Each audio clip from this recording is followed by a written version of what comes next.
इस हफ्ते के एपिसोड में आपका स्वागत है। मैं हूं हर्ष वोरा और आज हम इम्पोर्टेंट ट्रेड डेटा डिस्कस करेंगे। नवंबर महीने में इंडिया के एक्सपोर्ट्स और इंपोर्ट्स के फिगर्स रिलीज हुए।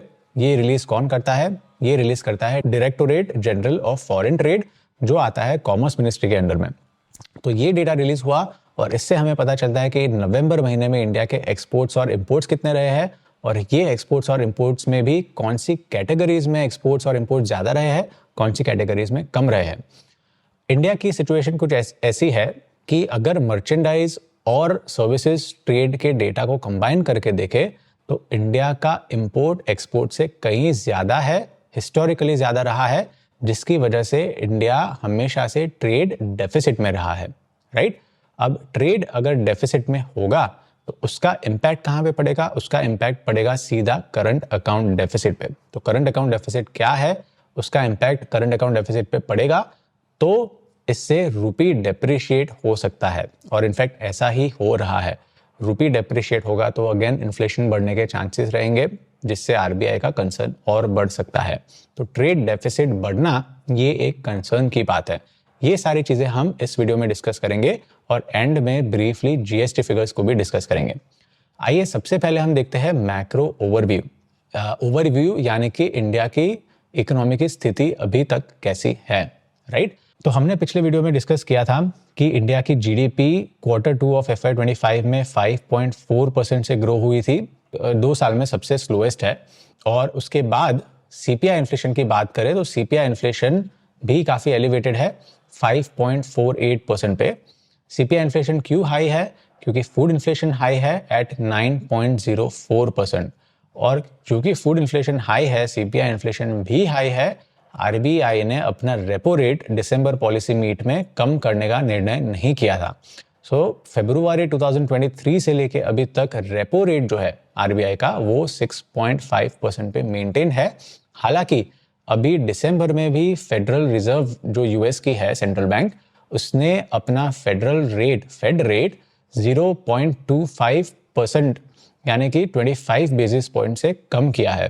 बट आरबीआई ने अपना रेपो रेट कम करने का निर्णय नहीं किया क्योंकि इन्फ्लेशन काफ़ी हाई है, और आरबीआई को कंसर्न ये है कि इन्फ्लेशन अगर हाई रहा तो आगे जाके कंजम्पशन जो है, डिमांड जो है गुड्स एंड सर्विसेज की, वो और कम होगी और इसके चलते जीडीपी और स्लो हो सकता है आगे जाके। राइट?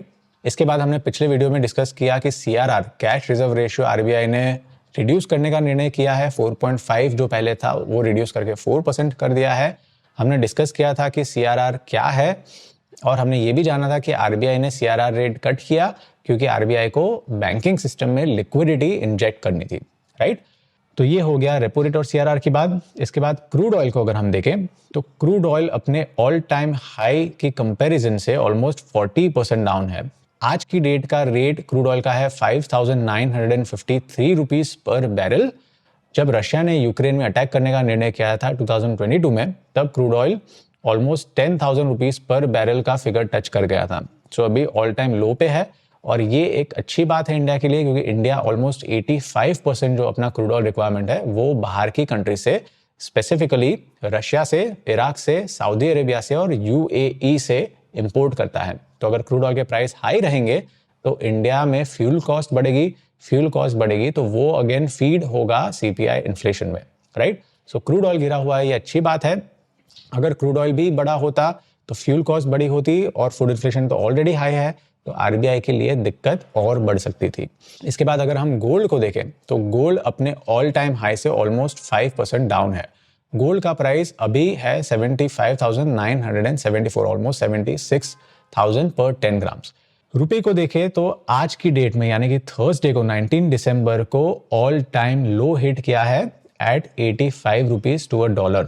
और इनफैक्ट इस कैलेंडर ईयर यानी जनवरी से लेके अभी तक देखे तो रुपी 2 परसेंटेज पॉइंट्स जितना डेप्रिशिएट हुआ है। रुपी क्यों डेप्रिशिएट हुआ है? एक तो रीजन है कि फॉरेन पोर्टफोलियो इन्वेस्टर्स काफी सारे फंड्स विड्रॉ करके अपने होम कंट्री ले जा रहे हैं, लेकिन दूसरा रीजन ये भी है कि इंडिया का ट्रेड डेफिसिट बढ़ रहा है। इंडिया का ट्रेड डेफिसिट बढ़ेगा तो रुपी पे नेचुरली असर पड़ेगा, डाउनवर्ड प्रेशर आएगा। ये क्यों आएगा ये हम इस वीडियो में आगे जाके डिस्कस करेंगे। लेकिन रुपी लो है और साथ साथ आरबीआई अपने फॉरेक्स रिजर्व्स जो है वो भी बेच रही है। अब रुपी जब लो जाएगा तो आरबीआई क्या करेगी, क्योंकि रुपी अगर बहुत ज़्यादा डिप्रिशिएट होगा तो इंडिया में इन्फ्लेशन बढ़ सकता है, क्योंकि रुपी की वैल्यू कम हो रही है, राइट। इन्फ्लेशन ना बढ़े इसलिए आरबीआई क्या करती है, अपने पास जो फॉरेक्स रिजर्व्स है उसको धीरे धीरे मार्केट में बेचती है। यानी कि डॉलर्स होंगे फॉर इंस्टेंस, तो डॉलर्स को मार्केट में बेचेगी और रुपीस खरीदेगी मार्केट से, रुपीस खरीदेगी डॉलर्स बेचेगी, तो रुपी की वैल्यू स्टेबिलाईज होगी, रुपी थोड़ा सा स्ट्रांग होना शुरू करेगा, राइट। तो ऐसा तो है नहीं कि आरबीआई रुपी को बहुत स्ट्रांग कर देगी, क्योंकि अगर ज़्यादा स्ट्रांग कर दिया रुपी को तो फिर इंडिया के एक्सपोर्ट सफ़र कर सकते हैं, लेकिन थोड़ा स्टेबिलाईज करने का ट्राई करती है। इनफैक्ट अक्टूबर के फर्स्ट वीक में आरबीआई के forex reserves almost 700 billion dollars से ज़्यादा थे। आरबीआई ने मार्केट में डॉलर्स बेचने शुरू किए, फॉरेक्स रिजर्व्स बेचने शुरू किए रुपये को स्टेबलाइज करने के लिए, तो आरबीआई के फॉरेक्स रिजर्व्स कम होकर 655 बिलियन डॉलर्स हो गए as of first week of दिसंबर। ये और कम हो जाएंगे अभी आगे जाके, क्योंकि रुपी और शार्पली डिप्रिशिएट हो रहा है अभी। थोड़ा बहुत आरबीआई रुपये को स्टेबलाइज करने का ट्राई करेगी तो फॉरेक्स रिजर्व्स आगे जाके और कम हो सकते हैं। इसके बाद व्हीकल सेल्स हमने देखा कि नवंबर में 11.21% से टोटल व्हीकल सेल्स ग्रो हुए थे, लेकिन टोटल में ट्रैक्टर्स और टू व्हीलर्स का सेल्स ग्रोथ काफी शार्पली बढ़ा था। इसके सामने पैसेंजर व्हीकल्स का सेल्स ग्रोथ 13.7 टू ऑलमोस्ट 14% से डिक्लाइन हुआ था। तो मिक्स्ड पिक्चर है व्हीकल सेल्स में। रूरल एरियाज में डिमांड स्ट्रांग होने के कारण ट्रैक्टर और टू व्हीलर्स के सेल्स बढ़े थे, लेकिन अर्बन डिमांड वीक होने के कारण हो सकता है कि पैसेंजर व्हीकल सेल्स डाउन हो, राइट। सो जीडीपी ग्रोथ सितंबर में डाउन थी, लेकिन लीडिंग इंडिकेटर्स जो है जैसे कि पैसेंजर व्हीकल सेल्स या पावर जनरेशन, ये हमें बता रहे हैं कि रूरल एरिया जो है वो जीडीपी को अभी भी होल्ड किए हुए है, सपोर्ट किए हुए है, लेकिन अर्बन डिमांड कहीं ना कहीं अभी भी वीक चल रही है। आगे कुछ महीनों में हमें देखना पड़ेगा कि स्थिति कैसी है। पावर जनरेशन हमने देखा कि नवंबर में 3% से ग्रो हुआ था, अक्टूबर में पावर जनरेशन फ्लैट था। सो पावर जनरेशन थोड़ा बढ़ रहा है, हो सकता है इंडस्ट्रीज पावर का यूटिलाइजेशन बढ़ा रही है, प्रोडक्शन बढ़ रहा हो तो पावर जनरेशन बढ़ सकता है। तो ये भी थोड़ा सा पॉजिटिव, ज़्यादा पॉजिटिव नहीं लेकिन थोड़ा पॉजिटिव लीडिंग इंडिकेटर हो सकता है। जीएसटी रेवेन्यूज को देखें हम तो अक्टूबर महीने में, नवंबर के फिगर्स है नहीं अभी तक, अक्टूबर महीने में ऑलमोस्ट 8% से बढ़े थे जीएसटी रेवेन्यूज। एक्सपोर्ट हम अभी डिस्कस करेंगे, एक्सपोर्ट और इंपोर्ट के फिगर्स, राइट। सो ये मोटा मोटा जीडीपी का और इंडिया की इकोनॉमी का ओवरव्यू है। अब चलिए डिस्कस करते हैं ट्रेड डेटा जो पिछले हफ्ते रिलीज हुआ। ट्रेड डेटा में सिचुएशन कुछ ऐसी है कि अब इंडिया का जो ट्रेड है वो हम दो चीज में डिवाइड कर सकते हैं। एक तो है मर्चेंडाइज ट्रेड यानी कि गुड्स का ट्रेड, और दूसरा है सर्विसेज का ट्रेड। अब मर्चेंडाइज ट्रेड की जब हम बात करें तो मर्चेंडाइज के एक्सपोर्ट्स जो है, गुड्स के एक्सपोर्ट्स, वो नवंबर महीने में ऑलमोस्ट 5% से डिक्लाइन हुए, लेकिन मर्चेंडाइज का इंपोर्ट जो है वो अभी भी स्ट्रांग है, राइट। 27% से ग्रो हुआ है। सर्विसेज की बात करें तो सर्विसेज में एक्सपोर्ट और इंपोर्ट दोनों काफी स्ट्रांग चल रहे हैं, और इसके चलते हमारा ट्रेड बैलेंस अगर हम देखें तो वो अभी भी नेगेटिव यानी कि $20 बिलियन का डेफिसिट बता रहा है। इसका मतलब क्या है? इसका मतलब ये है कि गुड्स एंड सर्विसेज दोनों के इंपोर्ट्स को कंबाइन करके अगर हम देखें तो इंडिया के इंपोर्ट्स एक्सपोर्ट से काफ़ी ज़्यादा है, जिसके चलते इंडिया का ट्रेड डेफिसिट है। अब इसमें थोड़ा अगर हम और डिग इन करें, डीपर देखें, तो ये जो टेबल है ये मार्च 2023 से लेके नवंबर 2024 तक के मर्चेंडाइज ट्रेड यानी कि मर्चेंडाइज के एक्सपोर्ट्स और इंपोर्ट का डेटा हमें दिखाता है। और इसमें आप देखो तो इंडिया के मर्चेंडाइज गुड्स के एक्सपोर्ट्स अगर है आप देखो तो वो $32 बिलियन जितने हुए हैं, और ये इनफैक्ट पिछले 25 महीनों से अभी तक सबसे लोएस्ट फिगर है। $32 बिलियन, इतने कम एक्सपोर्ट्स इंडिया के पिछले 25 महीनों में नहीं हुए, ये काफ़ी कम है। इसका एक रीज़न ये है कि इंडिया के जो पेट्रोलियम गुड्स है, पेट्रोलियम प्रोडक्ट्स है, वो टोटल एक्सपोर्ट्स बास्केट के 11% कंप्राइज करते हैं, और पेट्रोलियम प्रोडक्ट्स के जो एक्सपोर्ट्स है वो टोटल 50% से डिक्लाइन हुए हैं नवंबर में, राइट। सो पूरे एक्सपोर्ट्स बास्केट में से 11% यानी कि काफ़ी हाई मार्केट शेयर है पेट्रोलियम प्रोडक्ट्स का इंडिया के एक्सपोर्ट्स में, लेकिन वो 50% जितने गिरना ये हमारे एक्सपोर्ट्स को नीचे खींच रहा है और ट्रेड डेफिसिट को बढ़ा रहा है, राइट। इंपोर्ट्स की बात करें तो इंपोर्ट्स भी नवंबर महीने में ऑलमोस्ट $70 बिलियन जितने रहे हैं, और ये भी एटलीस्ट मई 2023 से लेके अभी तक में सबसे हाईएस्ट फिगर है। अब इसमें थोड़ी सी इनएक्यूरेसीज है ऑफिशियल डेटा में, ये क्या है इनएक्यूरेसीज और क्यों है ये भी हम आगे डिस्कस करेंगे। लेकिन आप जून से लेके नवंबर अक्टूबर तक, अक्टूबर भी नहीं सितंबर तक अगर देखो, जून से लेके सितंबर तक, तो इंडिया का जो एक्सपोर्ट है वो नेगेटिव टू फ्लैट था एक्सपोर्ट ग्रोथ। अक्टूबर में 17% से बढ़ा, राइट। क्यों बढ़ा था? क्योंकि क्रिसमस सीजन आ रही है और क्रिसमस सीजन के चलते वेस्टर्न नेशंस में पहले से ही स्टॉकिंग हो रहा है, काफ़ी सारे गिफ्ट्स और वो सबका, तो इंडिया से एक्सपोर्ट काफ़ी बढ़ा है उन देशों में, वेस्टर्न नेशंस में जहाँ पे क्रिसमस मना रहे हैं। ये एक रीज़न है कि इंडिया के एक्सपोर्ट्स अक्टूबर में 17% से ग्रो हुए थे, लेकिन फिर नवंबर में 5% से डिक्लाइन हुए हैं एक्सपोर्ट्स। और जैसे हमने बात किया कि ये डिक्लाइन होने का एक मुख्य कारण है कि पेट्रोलियम प्रोडक्ट्स के एक्सपोर्ट्स कम हो रहे थे, राइट। इंपोर्ट्स जैसे हमने देखा 27% से बढ़े हैं। अब अगर पेट्रोलियम प्रोडक्ट्स को हटाकर अगर हम इंडिया के एक्सपोर्ट्स देखें तो क्या स्थिति है? तो ये जो है टेबल वो इस चीज को दिखाता है। नॉन पेट्रोलियम एक्सपोर्ट्स को अगर हम देखें तो वो 7.74% से ग्रो हुए हैं नवंबर महीने में, राइट। सो पेट्रोलियम एक्सपोर्ट्स इंक्लूड करके 5% जितना डिक्लाइन हुए हैं टोटल एक्सपोर्ट्स, लेकिन पेट्रोलियम प्रोडक्ट्स को एक्सक्लूड करें तो ऑलमोस्ट 8 परसेंटेज पॉइंट्स जितना ग्रोथ है इंडिया के टोटल एक्सपोर्ट्स में।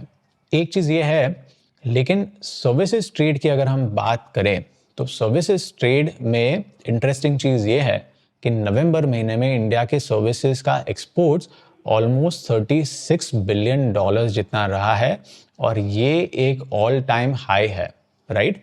ये एक ऑल टाइम हाई है 36 बिलियन। और इनफैक्ट आप गुड्स का ट्रेड देखो नवंबर में, तो गुड्स का एक्सपोर्ट कितना रहा है? $32 बिलियन, राइट। और सर्विसेज का एक्सपोर्ट कितना रहा है?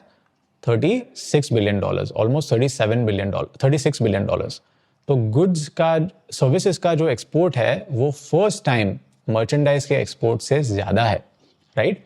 इंपोर्ट्स तो सिर्फ $18 बिलियन जितना है सर्विसेज का इंपोर्ट्स, तो इसके चलते सर्विसेज का जो ट्रेड बैलेंस है वो $18 बिलियन का है, यानी कि सर्विसेज सरप्लस में है, ट्रेड सरप्लस में है। मर्चेंडाइज का ट्रेड देखो तो हमेशा से वो ट्रेड डेफिसिट में रहा है, क्योंकि इंडिया इंपोर्ट ज़्यादा करती है एक्सपोर्ट से, और इंपोर्ट में भी गोल्ड और क्रूड ऑयल मात्रा ज़्यादा होती है, क्योंकि 85%, जैसे हमने बात की 85% of our total crude oil requirement जो है वो हम बाहर की कंट्री से इंपोर्ट करते हैं। गोल्ड भी काफ़ी सारा इंपोर्ट होता है बाहर की कंट्री से, तो गुड्स का जो ट्रेड होता है वो हमेशा से डेफिसिट में रहता है इंडिया का। और सर्विसेज का हमेशा से आप देखो तो यहाँ पॉजिटिव फिगर्स है, पॉजिटिव फिगर्स यानी कि सर्विसेज में इंडिया हमेशा से ट्रेड सरप्लस में रहा है, राइट। और अगर हम मर्चेंडाइज ट्रेड और सर्विसेज ट्रेड को कंबाइन करके देखें तो सिचुएशन ऐसी है कि इंडिया का ट्रेड डेफिसिट ऑलमोस्ट $20 बिलियन का रहा है नवंबर में, जो भी मई 2023 के बाद सबसे हाईएस्ट फिगर है, $20 बिलियन का ट्रेड डेफिसिट, यानी कि इंडिया के इंपोर्ट्स एक्सपोर्ट से काफ़ी ज़्यादा है। अब होता यह है कि अगर इंडिया का ट्रेड डेफिसिट कंसिस्टेंटली हाई रहा तो इसका मतलब है करंट अकाउंट डेफिसिट भी हाई रहेगा, क्योंकि ट्रेड डेफिसिट जो है वो करंट अकाउंट डेफिसिट का एक पार्ट है। करंट अकाउंट डेफिसिट में मानो अगर इंपोर्ट एक्सपोर्ट से ज़्यादा रहा तो इंडिया से नेट फंड्स बाहर जा रहे हैं, राइट। ट्रेड डेफिसिट का मतलब यही हुआ कि अगर इंपोर्ट एक्सपोर्ट से ज़्यादा रहता है तो इंडिया से नेट फंड्स बाहर जा रहे हैं, क्योंकि हमारे जो एक्सपोर्ट्स है वो इंपोर्ट्स को कवर करने के लिए इनफ नहीं है। तो अगर इंडिया से फंड्स बाहर जा रहे हैं इसका मतलब है कि इंडिया का करंट अकाउंट डेफिसिट है। लेकिन ट्रेड डेफिसिट सिर्फ एक चीज़ नहीं है करंट अकाउंट डेफिसिट का, दूसरी चीज़ ये भी है कि इंडिया के जो इन्वेस्टमेंट्स बाहर की कंट्रीज में होते हैं उन इन्वेस्टमेंट्स पे अगर कोई टाइप का रिटर्न मिलता है, मानो डिविडेंड मिलता है, डिविडेंड इंडिया में आता है, तो वो जो फंड्स है वो इंडिया में आ रहे हैं तो वो करंट अकाउंट डेफिसिट को कम करेगा।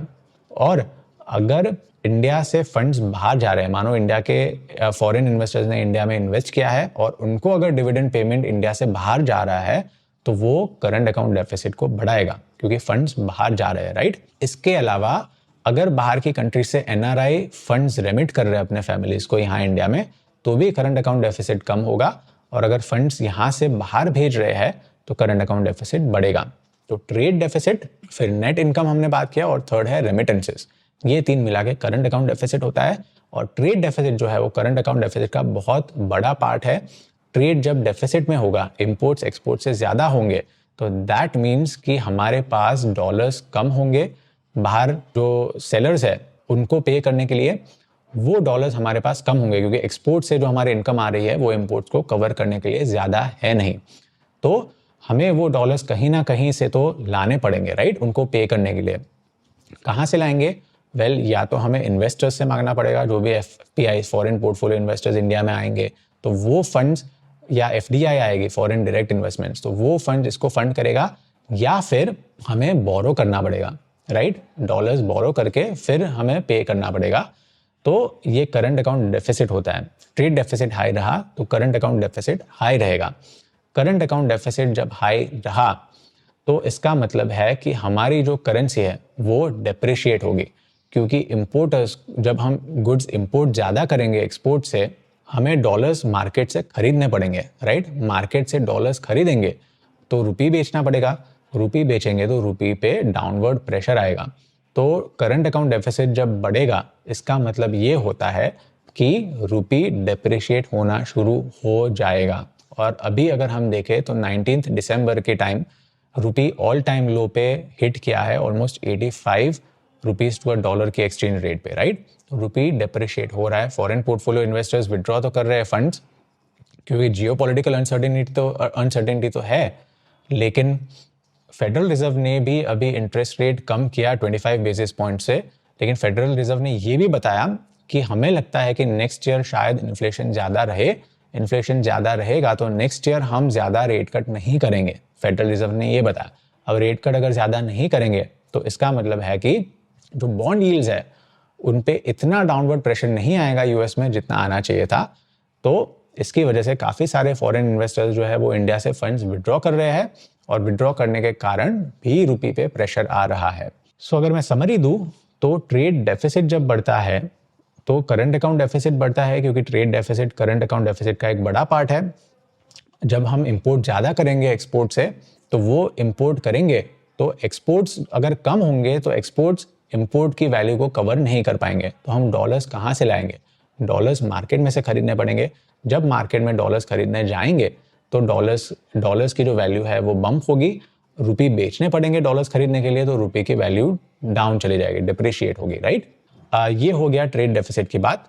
लेकिन अब हम इंपोर्ट और एक्सपोर्ट्स में कमोडिटीज़ की बात करें तो एक्सपोर्ट में अगर हम देखें तो ये है टेबल जहाँ पे कमोडिटीज़ है कि ये सारे कमोडिटीज़ हम एक्सपोर्ट करते हैं, राइट। और इसमें से सबसे ज़्यादा कमोडिटीज़ अगर हम देखें तो वो कौन सी है? सबसे ज़्यादा है engineering goods, right. Engineering goods जो है वो हमारे टोटल एक्सपोर्ट बास्केट में ऑलमोस्ट 28% जितना कंप्राइज करता है, राइट। अब 28% हमारे एक्सपोर्ट्स का इंजीनियरिंग गुड्स होता है, राइट। उसका ग्रोथ ऑलमोस्ट 14% है नवंबर में, राइट। तो ये काफ़ी स्ट्रॉन्ग है, गुड साइन। इसके अलावा अगर इलेक्ट्रॉनिक गुड्स आप देखो तो इलेक्ट्रॉनिक गुड्स का ईयर ऑन ईयर एक्सपोर्ट्स जो है वो 55% से ग्रो हुआ है, और इलेक्ट्रॉनिक गुड्स हमारे एक्सपोर्ट बास्केट में ऑलमोस्ट 11% कंप्राइज करता है, राइट। इलेक्ट्रॉनिक गुड्स में सबसे ज़्यादा क्या इंपोर्ट होता है आजकल? वो है स्मार्टफोन्स। तो इनफैक्ट एप्पल का आप देखो तो अप्रैल से लेके अभी तक अक्टूबर तक एप्पल ने ऑलमोस्ट $10 बिलियन जितने आईफोन्स इंडिया में प्रोड्यूस किए, और इसमें से $7 बिलियन जो है वो तो एक्सपोर्ट हुए हैं इंडिया से, राइट, आईफोन्स का। तो इंडिया में एक्सपोर्ट स्मार्टफोन्स का काफ़ी बढ़ रहा है, तो इससे इलेक्ट्रॉनिक गुड्स का एक्सपोर्ट बढ़ा है, राइट। इंजीनियरिंग गुड्स का एक्सपोर्ट भी बढ़ा है, ये भी काफ़ी हाई है। लेकिन अगर हम पेट्रोलियम प्रोडक्ट्स की बात करें तो पेट्रोलियम प्रोडक्ट्स हमारे टोटल एक्सपोर्ट बास्केट में 12% कंप्राइज करता है, और वो ऑलमोस्ट 50% गिरा है पेट्रोलियम प्रोडक्ट्स का एक्सपोर्ट। ये क्यों गिरा है? वेल, इसका एक रीज़न तो ये है कि क्रूड ऑयल प्राइस, जैसे हमने पहले डिस्कस किया, अपने ऑल टाइम हाई से लेके अभी तक, यानी 2022 से लेके अभी तक ऑलमोस्ट 40% डाउन है, right. Crude oil price down है तो नेचुरली हम जो एक्सपोर्ट करेंगे तो टोटल वैल्यू जो है पेट्रोलियम प्रोडक्ट्स की वो भी कम रहेगी। ये एक चीज़ है। लेकिन दूसरी रीज़न ये भी है कि अभी रेड सी क्राइसिस के कारण भी काफ़ी सारे एक्सपोर्ट्स हमारे इम्पैक्ट कर रहे हैं, क्योंकि हमारा मेजर जो एक्सपोर्ट है पेट्रोलियम प्रोडक्ट्स का, स्पेशली यूरोप, गल्फ रीजन और अफ्रीका का, वो रेड सी थ्रू होता है, और वहाँ पे क्राइसिस होने के कारण कंटेनर प्राइजेस भी बढ़ गए हैं काफ़ी सारे, तो एक्सपोर्ट वहाँ पे कम हो रहा है। साथ साथ यूरोप में भी थोड़ा बहुत स्लो डाउन है, चाइना में भी स्लो डाउन है या इकोनॉमिक स्लो डाउन है। इसके कारण हो सकता है कि पेट्रोलियम प्रोडक्ट्स नवंबर में भी डिक्लाइन हुए हैं एक्सपोर्ट्स। अब इंपोर्ट्स में अगर हम देखें, एक तो पेट्रोलियम प्रोडक्ट्स है जो हम इंपोर्ट करते हैं, राइट। हमारे टोटल इंपोर्ट बास्केट में देखो तो पेट्रोलियम प्रोडक्ट्स ऑलमोस्ट 15.3% कंप्राइज करता है। एंड अगेन पेट्रोलियम प्रोडक्ट्स में क्रूड ऑयल प्राइस गिरा है तो वो एक्सपोर्ट तो कम हुए हैं, लेकिन वैल्यू बेस्ड अगर हम देखें तो इंपोर्ट भी कम दिखा रहा है। सो फॉर इंस्टेंस नवंबर 2023 में देखें तो almost 15,000 crore worth of crude oil import किया था, पेट्रोलियम प्रोडक्ट्स इंपोर्ट किया था, लेकिन नवंबर 2024 में वो कम होके 10,000 ऑलमोस्ट 11,000 यानी कि 28% डिक्लाइन है इंपोर्ट में, क्रूड ऑयल इंपोर्ट में। एंड इसका रीज़न वॉल्यूम नहीं लेकिन प्राइस है, क्योंकि क्रूड ऑयल के प्राइस डिक्लाइन हुए हैं, राइट। इसके अलावा पेट्रोलियम प्रोडक्ट्स के अलावा दूसरा मेजर कैटेगरी जो है वो है गोल्ड, जो कि हमारे टोटल एक्सपोर्ट बास्केट का ऑलमोस्ट 21% है। और गोल्ड जो है उसका इंपोर्ट 331% से बड़ा है। ये ऑफिशियल डेटा था एज ऑफ लास्ट वीक, लेकिन अभी हुआ ऐसा है क्योंकि 331% ये बहुत अनयूजुअल लगा गवर्नमेंट को, तो गवर्नमेंट ने एक स्टेटमेंट ये दिया है कि हो सकता है कि गोल्ड का इंपोर्ट जो है वो वेयर हाउस में मिसकैलकुलेशन हुआ होगा काउंटिंग में।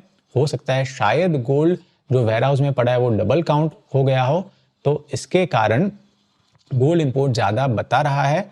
हो सकता है कि इतना इंपोर्ट ना हुआ हो। इनफैक्ट जो डिस्क्रिपेंसी है, जो डिफरेंस है वो ऑलमोस्ट 50 टन्स, ऑलमोस्ट 5 टन यानी कि 50,000 kg जितना डिस्क्रिपेंसी बता रहा है, राइट।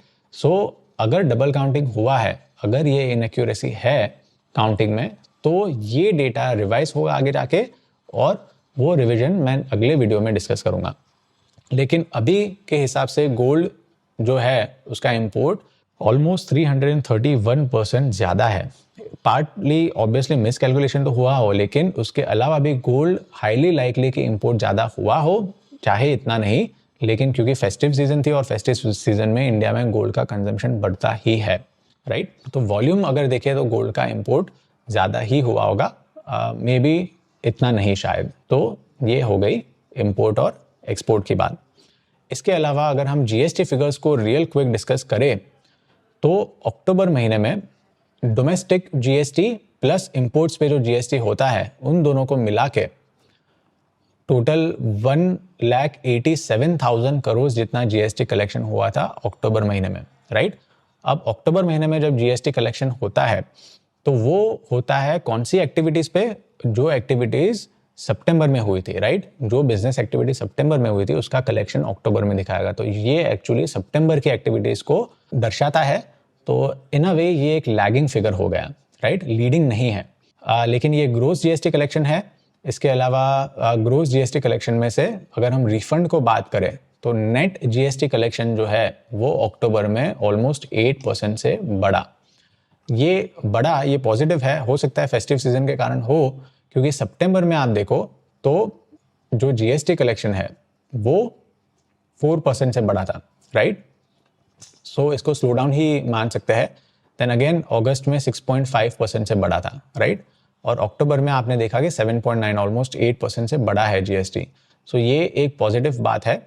हालांकि इकोनॉमिस्ट का एक्सपेक्टेशन ये है कि नेक्स्ट 5 मंथ्स में जीएसटी का कलेक्शन जो है वो मॉडरेट हो जाएगा, क्योंकि इकोनॉमिक एक्टिविटी स्लो हो रही है, राइट। तो ये हो गई जीएसटी की बात। आज के वीडियो के लिए इतना ही। आई होप ये इंसाइटफुल रहा हो। अगर आपको कोई क्वेश्चंस हो तो कमेंट्स में पूछ सकते हैं आप। अगेन जीएसटी कौन रिलीज करता है जीएसटी डेटा? जीएसटी पोर्टल में आपको ये डेटा मिल जाएगा। अगर आपको कोई कॉन्सेप्ट्स में ज़्यादा क्लैरिटी चाहिए तो भी आप नीचे कमेंट कर सकते हो, उसको मैं अगले वीडियो में क्लैरिफाई कर दूंगा। आज के लिए इतना ही। Hope you have a great week. मिलते हैं अगले हफ्ते। Thank you.